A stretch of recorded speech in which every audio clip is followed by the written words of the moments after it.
ਸਤਿ ਸ਼੍ਰੀ ਅਕਾਲ, ਨਮਸਕਾਰ ਤੇ ਆਦਾਬ। मैं हाँ हरजिंद मांगड़ ते तुसी देख रहे हो इंडोज टीवी। स्वागत है जी सारिਆਂ ਦਾ डेली बुलेटिन ਦੀ ਸ਼ੁਰੂਆਤ ਹੈਡਲਾਈਨਸ ਦੇ ਨਾਲ। ਦੀਪ ਸਿੱਧੂ ਦੀ ਜ਼ਮਾਨਤ ਬਾਰੇ ਲੋਕਾਂ 'ਚ ਫੈਸਲੇ ਦੀ ਬਣੀ ਉਤਸੁਕਤਾ। ਪੰਜਾਬ ਮੰਤਰੀ ਮੰਡਲ ਦੀ ਮੀਟਿੰਗ 'ਚ ਲੱਗੀ ਮੋਹਰ। ਔਰਤਾਂ ਨੂੰ ਮੁਫਤ ਬੱਸ ਸਫ਼ਰ ਦੀ ਸਹੂਲਤ ਅੱਜ ਤੋਂ 1000 ਥਾਵਾਂ ਤੇ ਉਦਘਾਟਨੀ ਸਮਾਰੋਹ। खेती कानूनों खिलाफ मई च संसद वल करनगे किसान मार्च। 10 अप्रैल ਨੂੰ ਦਿੱਲੀ ਦੁਆਲੇ 2 ਮੁੱਖ ਮਾਰਗ ਬੰਦ ਕਰਨ ਦਾ ਐਲਾਨ। ਉਲੀਕੀ ਅਗਲੀ ਯੋਜਨਾ। ਤੇ ਪੱਛਮੀ ਬੰਗਾਲ ਅਤੇ ਅਸਾਮ 'ਚ ਚੋਣਾਂ ਦਾ ਦੂਜਾ ਗੇੜ ਅੱਜ ਨੰਦੀਗ੍ਰਾਮ ਵਿੱਚ ਮਮਤਾ ਬੈਨਰਜੀ ਦੀ ਦਾਅ ਤੇ ਸਾਖ। ਜੀ ਔਰ ਇਹਨਾਂ ਖਬਰਾਂ ਦੀ ਤਫਸੀਲ ਤੇ ਕੁਝ ਹੋਰ ਅਹਿਮ ਖਬਰਾਂ। ਦੀਪ ਸਿੱਧੂ ਦੀ ਜ਼ਮਾਨਤ ਬਾਰੇ ਦੀਪ ਸਿੱਧੂ ਦੇ ਚੋਣ ਵਾਲਿਆਂ 'ਚ ਖਬਰਾਂ ਸੁਣਨ ਲਈ ਉਤਸੁਕਤਾ ਛਾਈ ਹੋਈ ਹੈ। ਸਾਡੀ ਸਹਿਯੋਗੀ ਸਿਮਰ ਅਗਰਵਾਲ ਨੇ ਇਸ ਬਾਰੇ ਜਾਣਕਾਰੀ ਇਕੱਤਰ ਕੀਤੀ ਹੈ। ਗਣਤੰਤਰ ਦਿਵਸ ਮੌਕੇ ਲਾਲ ਕਿਲੇ ਤੇ ਹੋਈ ਹਿੰਸਾ ਦੇ ਮਾਮਲੇ ਵਿੱਚ ਦੀਪ ਸਿੱਧੂ ਨੂੰ ਅੱਜ ਵੀ ਜ਼ਮਾਨਤ ਨਹੀਂ ਮਿਲ ਸਕੀ। ਪੰਜਾਬੀ ਕਲਾਕਾਰ ਦੀ ਜ਼ਮਾਨਤ ਅਰਜ਼ੀ ਤੇ ਸੁਣਵਾਈ 30 ਹਜ਼ਾਰੀ ਅਦਾਲਤ ਵਿੱਚ ਹੋਈ। ਅਦਾਲਤ ਨੇ ਇਸ ਬਾਰੇ ਸਰਕਾਰ ਤੋਂ 8 ਅਪ੍ਰੈਲ ਤੱਕ ਜਵਾਬ ਮੰਗਿਆ। ਹੁਣ ਦਿੱਲੀ ਪੁਲਿਸ 8 ਅਪ੍ਰੈਲ ਨੂੰ ਆਪਣਾ ਜਵਾਬ ਦਾਇਰ ਕਰੇਗੀ। ਇਸ ਮਾਮਲੇ ਦੀ ਬੁੱਧਵਾਰ ਨੂੰ ਵੀ ਸੁਣਵਾਈ ਹੋਈ ਸੀ, ਪਰ ਵਧੀਕ ਸੈਸ਼ਨ ਜੱਜ ਦੀਪਕ ਡਬਾਸ ਨੇ ਅਰਜ਼ੀ ਜ਼ਿਲ੍ਹਾ ਤੇ ਸੈਸ਼ਨ ਜੱਜ ਹੈੱਡਕੁਆਰਟਰਸ ਗਰੀਸ਼ ਕਠਪਾਲੀਆ ਕੋਲ ਭੇਜ ਦਿੱਤੀ ਸੀ। ਅੱਜ ਮਾਮਲੇ ਦੀ ਸੁਣਵਾਈ ਵਧੀਕ ਸੈਸ਼ਨ ਜੱਜ ਚਾਰੂ ਅਗਰਵਾਲ ਵੱਲੋਂ ਕੀਤੀ ਗਈ। ਦੱਸਦੇ ਕਿ ਅਜਿਹਾ ਹੀ ਇੱਕ ਹੋਰ ਕੇਸ ਅਦਾਲਤ ਵਿੱਚ ਸੁਣੇ ਜਾਣ ਕਾਰਨ ਡਬਾਸ ਨੇ ਅਰਜ਼ੀ ਤੇ ਸੁਣਵਾਈ ਨਹੀਂ ਕੀਤੀ ਸੀ। ਦੀਪ ਸਿੱਧੂ ਦੇ ਵਕੀਲ ਨੇ ਦਲੀਲ ਦਿੱਤੀ ਹੈ ਕਿ ਉਹਨਾਂ ਦਾ ਮੁਵੱਕਲ ਗਲਤ ਸਮੇਂ ਤੇ ਗਲਤ ਥਾਂ ਉੱਪਰ ਹਾਜ਼ਰ ਸੀ ਅਤੇ ਉਸ ਦਾ ਮੀਡੀਆ ਟ੍ਰਾਇਲ ਕੀਤਾ ਗਿਆ। ਆਸਟ੍ਰੇਲੀਆ ਦੇ ਸੂਬੇ ਕੁਈਨਜ਼ਲੈਂਡ ਦੇ ਗ੍ਰੇਟਰ ਬ੍ਰਿਸਬੇਨ 'ਚ ਚੱਲ ਰਿਹਾ 3 ਦਿਨਾਂ ਲਾਕਡਾਊਨ ਅੱਜ ਸਮਾਪਤ ਹੋ ਗਿਆ। ਮੀਡੀਆ ਨੂੰ ਸੰਬੋਧਨ ਕਰਦਿਆਂ ਪ੍ਰੀਮੀਅਰ ਐਨਾਸਟਾਸੀਆ ਨੇ ਕਿਹਾ ਕਿ ਮੈਨੂੰ ਇਹ ਦੱਸਦੇ ਹੋਏ ਖੁਸ਼ੀ ਹੋ ਰਹੀ ਹੈ ਕਿ ਅਸੀਂ ਹੁਣ ਈਸਟਰ ਨੂੰ ਸੈਲੀਬ੍ਰੇਟ ਕਰ ਸਕਾਂਗੇ। ਆਸਟ੍ਰੇਲੀਆ 'ਚ ਕੁਈਨਜ਼ਲੈਂਡਰਾਂ ਦੇ ਲਾਕਡਾਊਨ ਨੇ 3 ਦਿਨਾਂ ਤੋਂ ਸਾਹ ਸੁੱਤੇ ਸਨ, ਜੋ ਕਿ ਅੱਜ ਆਜ਼ਾਦ ਕਰ ਦਿੱਤੇ ਗਏ ਨੇ। ਪ੍ਰੀਮੀਅਰ ਐਨਾਸਟਾਸੀਆ ਨੇ ਕਿਹਾ ਕਿ Easter is good to go. ਜੀ ਹਾਂ, ਆਸਟ੍ਰੇਲੀਆ ਦੇ ਸੂਬੇ ਕੁਈਨਜ਼ਲੈਂਡ ਦੇ ਗ੍ਰੇਟਰ ਬ੍ਰਿਸਬੇਨ ਵਿੱਚ 3 ਦਿਨਾਂ ਦਾ ਲਾਕਡਾਊਨ ਕੀਤਾ ਗਿਆ ਸੀ।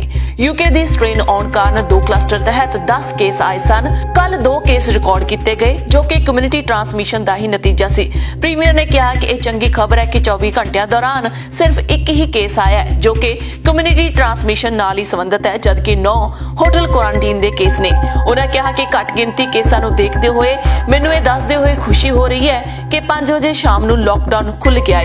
ਉਹਨਾਂ ਕਿਹਾ ਕਿ ਉਹ ਜਾਣਦੇ ਨੇ ਈਸਟਰ ਦੇ ਤਿਉਹਾਰ ਤੇ ਕੁਈਨਜ਼ਲੈਂਡ ਵਾਸੀਆਂ ਦਾ ਫੈਮਿਲੀ ਨਾਲ ਸੈਲੀਬ੍ਰੇਟ ਕਰਨ ਦਾ ਪਲਾਨ ਹੋਵੇਗਾ। ਪ੍ਰੀਮੀਅਰ ਨੇ ਕਿਹਾ ਕਿ 15 ਅਪ੍ਰੈਲ ਤੱਕ ਕੁਝ ਹਦਾਇਤਾਂ ਦੀ ਪਾਲਣਾ ਕਰਨੀ ਹੋਵੇਗੀ। ਬਾਹਰ ਜਾਂਦੇ ਸਮੇਂ ਮਾਸਕ ਲਾ ਕੇ ਜਾਓ, ਜੇਕਰ ਇੰਡੋਰ ਚੋਂ ਤਾਂ ਮਾਸਕ ਪਾ ਕੇ ਰੱਖੋ, ਸਮਾਜਿਕ ਦੂਰੀ ਬਣਾ ਕੇ ਰੱਖੋ। ਸਿਹਤ ਅਧਿਕਾਰੀ ਜੈਨਟ ਯੰਗ ਨੇ ਮੀਡੀਆ ਨੂੰ ਸੰਬੋਧਨ ਕਰਦਿਆਂ ਕਿਹਾ ਕਿ 24 ਘੰਟਿਆਂ 'ਚ 34,711 ਟੈਸਟ ਹੋ ਚੁੱਕੇ ਨੇ। ਪ੍ਰੀਮੀਅਰ ਐਨਾਸਟਾਸੀਆ ਨੇ ਹਦਾਇਤਾਂ ਦੀ ਗੱਲ ਕਰਦਿਆਂ ਕਿਹਾ ਕਿ ਇੰਡੋਰ ਐਕਟੀਵਿਟੀਜ਼ ਲਈ ਗੈਦਰਿੰਗ 'ਚ ਕੋਵਿਡ ਪਲਾਨ ਦੀ ਪਾਲਣਾ ਕਰਨੀ ਜ਼ਰੂਰੀ ਹੋਵੇਗੀ।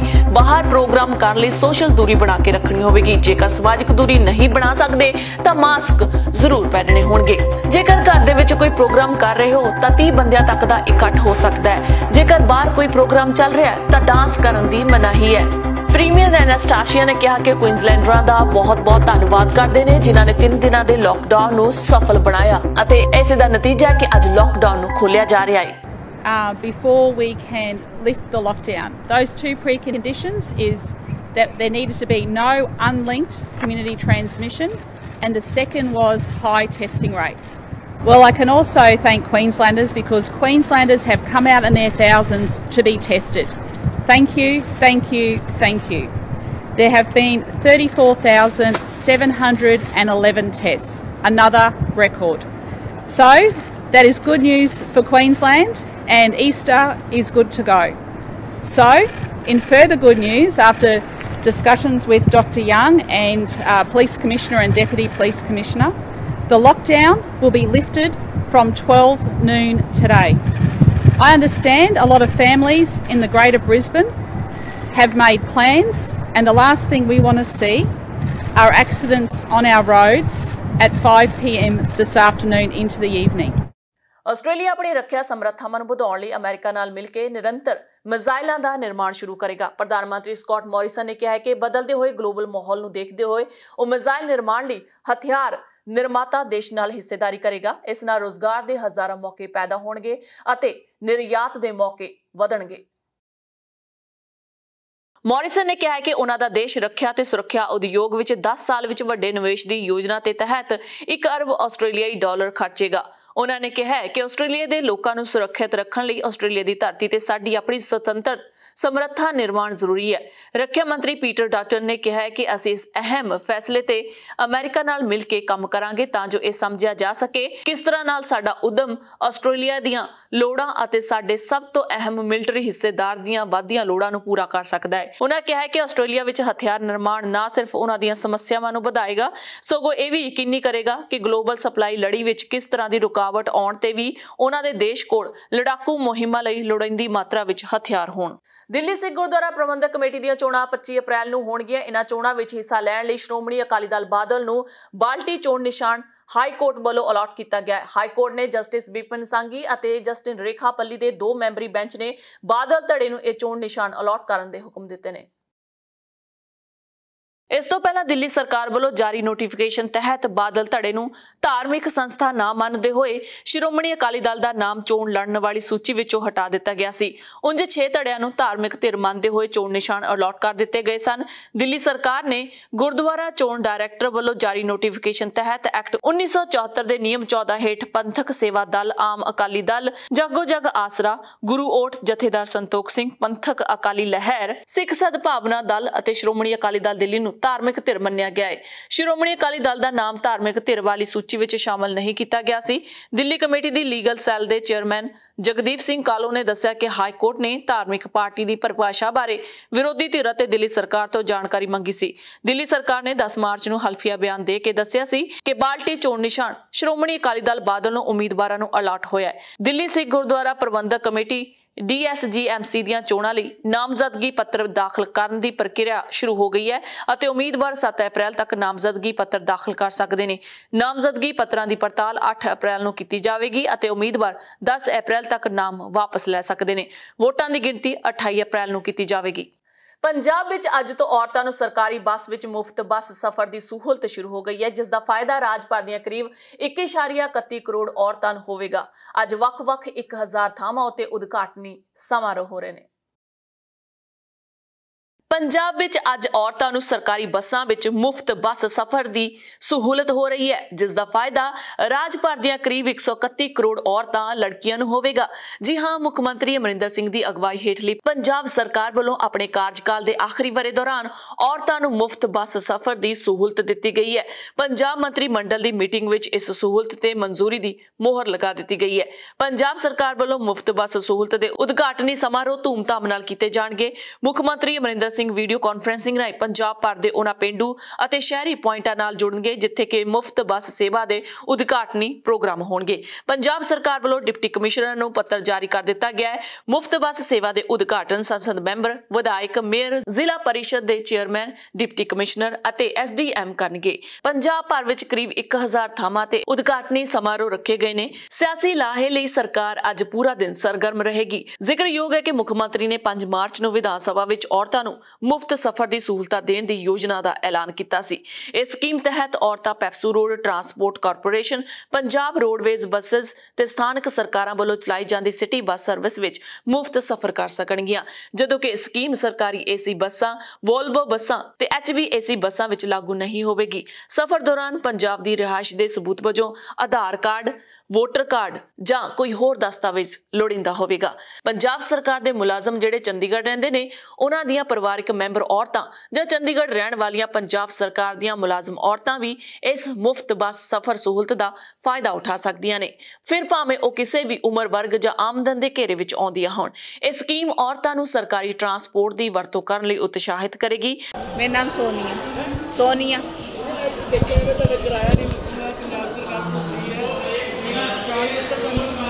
ਹਾਂਜੀ, ਆਧਾਰ ਕਾਰਡ ਜ਼ਰੂਰੀ ਹੈ।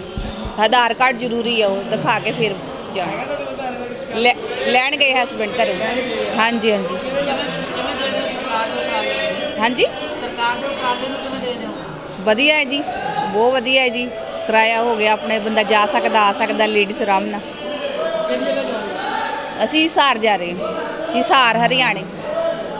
ਹਾਂਜੀ, ਮੈਨੂੰ ਅੱਜ ਬਹੁਤ ਚੰਗਾ ਮਹਿਸੂਸ ਹੋ ਰਿਹਾ ਹੈ ਕਿ ਇੰਡੀਆ ਤੇ ਪੰਜਾਬ ਨੇ ਬਹੁਤ ਚੰਗਾ ਸਟੈਪ ਲਿੱਤਾ ਹੈ। ਬਹੁਤ ਚੰਗੀਆਂ ਇਹ ਸਟੈਪ ਹੈ ਬਹੁਤ ਵਿਮਨ ਇੰਪਾਵਰਮੈਂਟ ਕਰਨ ਲਈ ਤੇ ਉਹਨਾਂ ਨੂੰ ਵੀ ਇੱਕ ਫੈਸਿਲਿਟੀ ਦਿੱਤੀ ਜਾਂਦੀ ਹੈ। ਤੇ ਮੈਡਮ ਦੂਜੇ ਪਾਸੇ ਪ੍ਰਾਈਵੇਟ ਬੱਸਾਂ ਵਾਲੇ ਕਹਿ ਰਹੇ ਵੀ ਸਾਡੀ ਬੇਰੁਜ਼ਗਾਰ ਹੋ ਜਾਵਾਂਗੇ, ਵੀ ਸਾਡਾ ਜਿਹੜਾ ਟੈਕਸ ਅਸੀਂ ਦਿੰਦੇ ਆ ਤੇ ਦੂਜੇ ਪਾਸੇ ਇੱਕ ਪਾਸੇ ਸਹੂਲਤ ਦੇ ਕੇ ਦੂਜੇ ਪਾਸੇ ਨੁਕਸਾਨ ਵੀ ਹੈ। ਉਹ ਬਿਲਕੁਲ ਠੀਕ ਹੈ, ਬਟ ਅਗਰ ਆਪਾਂ ਇੱਕ ਦਾ ਵਧੀਆ ਕਰਾਂਗੇ ਤਾਂ ਉਹਨਾਂ ਦਾ ਵੀ ਰੱਬ ਆਪਣੇ ਆਪ ਕੁਛ ਨਾ ਕੁਛ ਪੱਕਾ ਕਰੇਗਾ। ਅੱਜ ਫ੍ਰੀ ਜਾਓਗੇ, ਕਿਵੇਂ ਲੱਗ ਰਿਹਾ ਤੁਹਾਨੂੰ? ਬਹੁਤ ਚੰਗਾ ਮਹਿਸੂਸ ਹੋਏਗਾ। ਕਿਹੜੀ ਜਗ੍ਹਾ ਜਾ ਰਹੇ ਹੋ? ਮੈਂ ਜਾਣਾ ਹੈ ਅੱਜ ਅੰਬਾਲਾ। ਕੁਲਵਿੰਦਰ ਜੀ, ਕਿਹੜੀ ਬੱਸ ਤੇ ਹੋ ਤੁਸੀਂ? ਮੈਂ PRTC ਵੀਰੇ, ਲੁਧਿਆਣਾ ਡਿਪੂ। ਅੱਜ ਜਿਹੜੀ ਸਰਕਾਰ ਵੱਲੋਂ ਹਦਾਇਤਾਂ ਆਈਆਂ ਨੇ ਕਿ ਮਹਿਲਾਵਾਂ ਨੂੰ ਸਫ਼ਰ ਫ੍ਰੀ ਹੈ, ਹਾਂਜੀ, ਆਖਿਰ ਕਿੱਦਾਂ ਮਹਿਲਾਵਾਂ ਸਫ਼ਰ ਕਰ ਸਕਦੀਆਂ? ਇਹ ਵੀਰੇ ਆਪਣਾ ਪੰਜਾਬ ਸਟੇਟ ਦੇ ਅੰਦਰ ਆਪਣੀ ਪੰਜਾਬ ਦੀ ਲੇਡੀਜ਼ ਲਈ ਸਰਕਾਰ ਨੇ ਇਹ ਫ੍ਰੀ ਸਫ਼ਰ ਦੀ ਸਹੂਲਤ ਦਿੱਤੀ ਆ। ਇਹ ਉਹਨਾਂ ਕੋਲੇ ਆਪਣਾ ਆਧਾਰ ਕਾਰਡ ਜਾਂ ਪੰਜਾਬ ਦੀ ਰਿਹਾਇਸ਼ ਦਾ ਕੋਈ ਸਬੂਤ ਹੈ, ਜਿੱਦਾਂ ਵੋਟਰ ਕਾਰਡ ਆ, ਇਹ ਹੋਣਾ ਜ਼ਰੂਰੀ ਆ। ਜੇ ਉਹਨਾਂ ਕੋਲੇ ਨਹੀਂ ਤਾਂ ਹਲੇ ਉਹਨਾਂ ਦੀ ਟਿਕਟ ਕੱਟਣ ਦਾ ਹੈਗਾ, ਉਹਨਾਂ ਦੀ ਟਿਕਟ ਕੱਟੀ ਜਾਵੇ। ਪੰਜਾਬ ਦੇ ਵਿੱਚ, ਪੰਜਾਬ ਦੇ ਬਾਰਡਰ ਤੱਕ ਪੰਜਾਬ ਦੀਆਂ ਬੱਸਾਂ ਦੇ ਵਿੱਚ ਪੰਜਾਬ ਦੀਆਂ ਲੇਡੀਜ਼ ਲਈ ਇਹ ਫ੍ਰੀ ਸਫ਼ਰ ਦੀ ਸਹੂਲਤ ਦਿੱਤੀ ਗਈ ਹੈ। ਨਹੀਂ ਜੀ, ਬਾਹਰ ਦੀ ਸਟੇਟ ਲਈ ਨਹੀਂ, ਇਹ ਸਿਰਫ ਆਪਣੇ ਪੰਜਾਬ ਸਰਕਾਰ ਨੇ ਦਿੱਤੀ ਹੈ ਸਹੂਲਤ। ਇਹ ਸਿਰਫ ਪੰਜਾਬ ਦੀ ਲੇਡੀਜ਼ ਲਈ ਹੈ। ਕਿਵੇਂ ਦੇਖਦੇ ਹੋ ਤੁਸੀਂ, ਹੁਣ ਕਿੰਨੀਆਂ ਲੇਡੀਜ਼ ਜਿਹੜੀਆਂ ਆਈਆਂ ਨੇ ਹੁਣ ਤੱਕ ਤੁਹਾਡੇ ਕੋਲ? ਹਾਲੇ ਵੀਰੇ ਡਿਊਟੀ ਸਟਾਰਟ ਕੀਤੀ ਆ, ਆਉਣਗੀਆਂ। ਇਹ ਤਾਂ ਅਕਸਰ ਫਰਕ ਤੇ ਪੈਣਾ ਹੀ ਆ। ਖੇਤੀ ਕਾਨੂੰਨਾਂ ਖਿਲਾਫ ਅੰਦੋਲਨ ਕਰ ਰਹੇ ਕਿਸਾਨਾਂ ਵੱਲੋਂ ਹੁਣ ਦਿੱਲੀ ਦੇ ਦੁਆਲੇ ਦੀ ਪੈਰੀਫਰ ਰੋਡ, ਕੁੰਡਲੀ ਮਾਨੇਸਰ ਪਲਵਲ ਅਤੇ ਕੁੰਡਲੀ ਗਾਜ਼ੀਆਬਾਦ ਪਲਵਲ ਨੂੰ 10 ਅਪ੍ਰੈਲ ਨੂੰ 24 ਘੰਟੇ ਲਈ ਜਾਮ ਕਰਨ ਦਾ ਐਲਾਨ ਕੀਤਾ ਗਿਆ ਹੈ। ਆਓ ਜਾਣਦੇ ਹਾਂ ਬਾਕੀ ਦੇ ਪ੍ਰੋਗਰਾਮਾਂ ਦਾ ਵੇਰਵਾ। 13 ਅਪ੍ਰੈਲ ਨੂੰ ਵਿਸਾਖੀ ਦਾ ਤਿਉਹਾਰ ਵੀ ਦਿੱਲੀ ਦੀਆਂ ਚਾਰੋਂ ਹੱਦਾਂ ਉੱਪਰ ਮਨਾਉਣ ਸਮੇਤ ਡਾਕਟਰ BR ਅੰਬੇਡਕਰ ਦਾ ਜਨਮ ਦਿਨ ਸੰਵਿਧਾਨ ਬਚਾਓ ਦਿਵਸ ਦੇ ਰੂਪ ਵਿੱਚ 14 ਅਪ੍ਰੈਲ ਨੂੰ ਮਨਾਇਆ ਜਾਵੇਗਾ। ਮਜ਼ਦੂਰ ਦਿਵਸ ਮੌਕੇ 1 ਮਈ ਨੂੰ ਸਾਰਾ ਦਿਨ ਮਜ਼ਦੂਰ ਕਿਸਾਨ ਏਕਤਾ ਦੇ ਲੇਖੇ ਲਾਇਆ ਜਾਵੇਗਾ।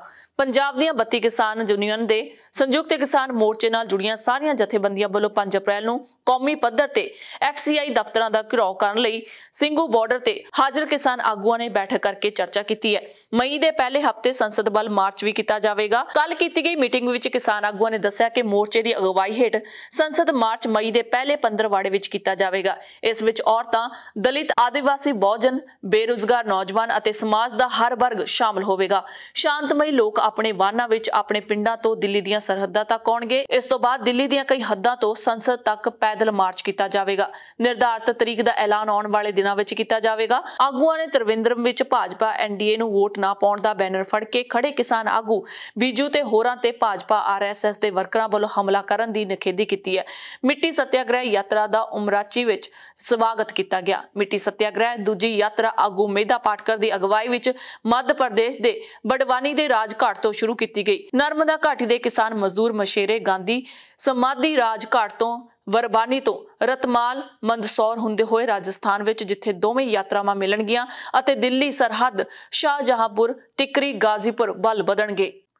ਪੱਛਮੀ ਬੰਗਾਲ ਅਤੇ ਅਸਾਮ 'ਚ ਵਿਧਾਨ ਸਭਾ ਚੋਣਾਂ ਦਾ ਦੂਜਾ ਗੇੜ ਅੱਜ ਤੋਂ ਸ਼ੁਰੂ ਹੋ ਗਿਆ। ਪੱਛਮੀ ਬੰਗਾਲ 'ਚ 30 ਅਤੇ ਅਸਾਮ 'ਚ 39 ਸੀਟਾਂ ਤੇ VOTING ਲਈ ਚੋਣ ਕਮਿਸ਼ਨ ਨੇ ਪੁਖਤਾ ਪ੍ਰਬੰਧ ਕੀਤੇ ਨੇ।